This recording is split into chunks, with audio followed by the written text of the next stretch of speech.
Aula 4 do Tratado. Itens do 37 ao 48. Maria é a Rainha dos Corações. Número 2. A devoção à Santíssima Virgem é necessária. Do que acabo de dizer, deve-se evidentemente concluir: primeiro, que Maria recebeu de Deus um grande poder sobre as almas dos eleitos, pois ela não pode fazer neles sua morada, como Deus Pai lhe ordenou, formá-los, nutri-los e fazê-los nascer para a vida eterna como sua mãe, tê-los por sua herança e porção, formá-los em Jesus Cristo e Jesus Cristo neles, lançar nos seus corações as raízes de suas virtudes e ser a companheira inseparável do Espírito Santo nas obras de suas graças.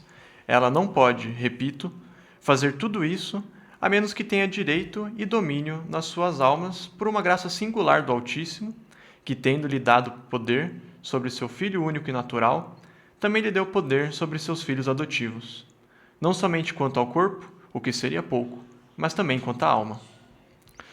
Maria é a rainha do céu e da terra por graça, como Jesus é o rei por natureza e conquista.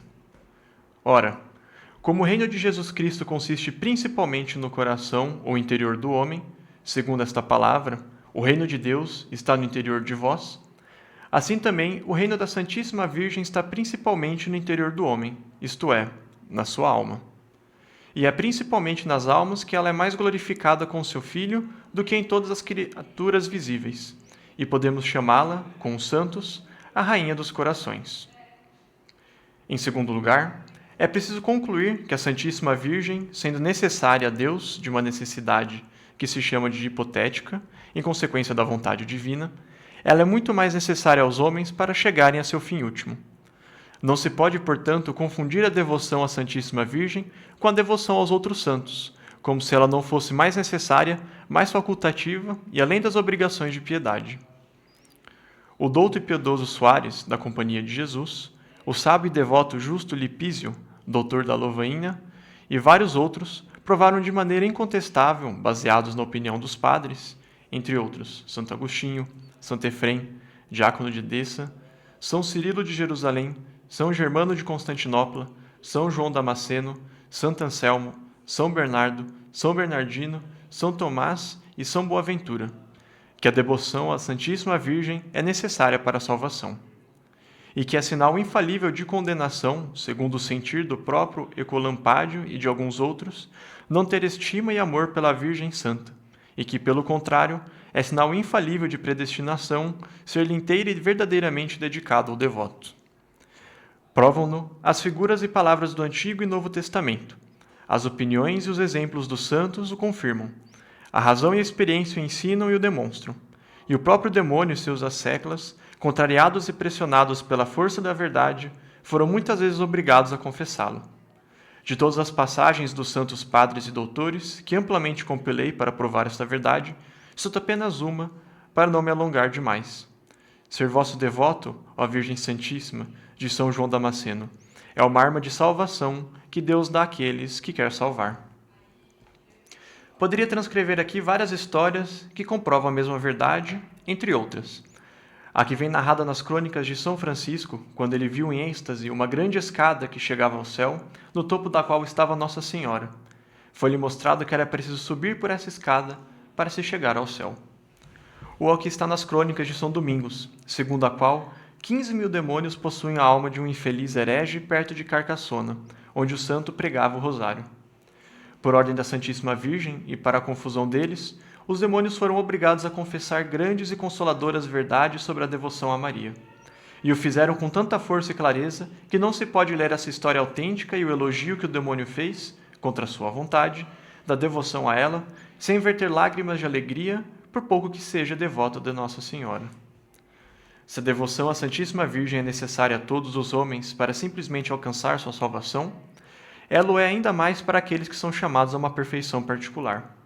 E não acredito que uma pessoa possa adquirir uma união íntima com Nosso Senhor e uma perfeita fidelidade ao Espírito Santo sem uma grande união com Maria e sem uma grande dependência de seu socorro. Só Maria encontrou graça diante de Deus, sem auxílio de nenhuma outra pura criatura. Todos os que acharam graça diante de Deus, desde então, só por seu intermédio a obtiveram, e também só por ela a encontrarão todos os que ainda hão de vir. Ela está plena de graça ao ser saudada pelo arcanjo Gabriel, e foi superabundantemente repleta de graça pelo Espírito Santo quando ele a cobriu com sua sombra inefável. E de tal maneira essa dupla plenitude aumentou dia a dia, momento a momento, que Maria atingiu um imenso e inconcebível patamar de graça. Por isso, o Altíssimo a constituiu a única guardiã de seus tesouros e a única dispensadora de suas graças, para enobrecer, elevar e enriquecer quem ela quiser, para fazer passar, apesar de tudo, quem ela quiser pela porta estreita da vida, e para dar o trono, o cetro e a coroa de rei a quem ela desejar. Jesus é sempre em toda parte o fruto e filho de Maria, e Maria é em toda parte a árvore verdadeira que dá o fruto da vida e a verdadeira mãe que o produz.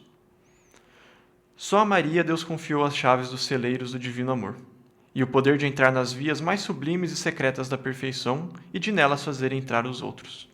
Só Maria dá aos miseráveis filhos da infiel Eva a entrada no paraíso terrestre, para aí passearem agradavelmente com Deus, para aí se esconderem em segurança dos seus inimigos e para aí se alimentarem deliciosamente do fruto das árvores da vida e da ciência, do bem e do mal, sem temer a morte, e beberem as grandes tragos das celestes águas da bela fonte que aí jorra em abundância.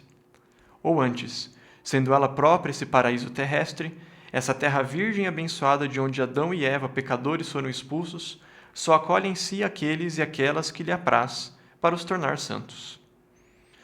Todos os ricos do povo, para me servir da expressão do Espírito Santo, segundo a explicação de São Bernardo, suplicam o vosso favor de século em século e particularmente no fim do mundo. Isso quer dizer que os santos, as almas mais ricas em graças e em virtudes, serão as mais assíduas em rezar a Santíssima Virgem e em tê-la sempre presente como seu perfeito modelo a ser imitado, e como seu auxílio poderoso para socorrê-las.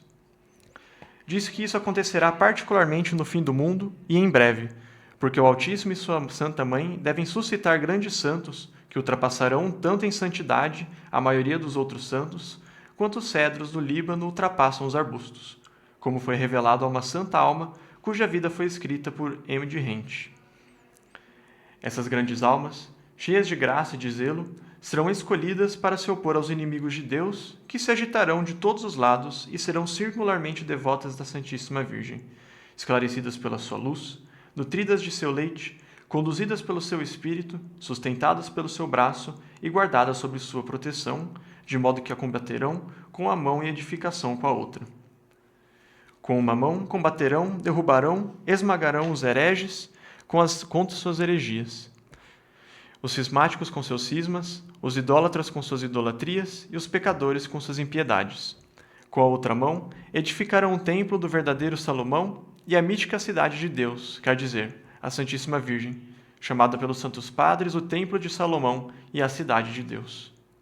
Por suas palavras e exemplos, levarão todo o mundo à verdadeira devoção a Maria, o que lhes atrairá muitos inimigos, mas também muitas vitórias e glória para Deus. É o que Deus revelou a São Vicente Ferrer, grande apóstolo de seu século, como ele assinalou claramente numa de suas obras. É o que o Espírito Santo parece ter predito no Salmo 58 com essas palavras. Para saberem que Deus é Senhor em Jacó e em toda a terra, eles retornarão à tarde e sofrerão a fome como cachorros e andarão em volta da cidade para buscar o que comer. Essa cidade que os homens circundarão no fim do mundo para se converterem e saciarem sua fome de justiça é a Santíssima Virgem, chamada pelo Espírito Santo a cidade e sede de Deus.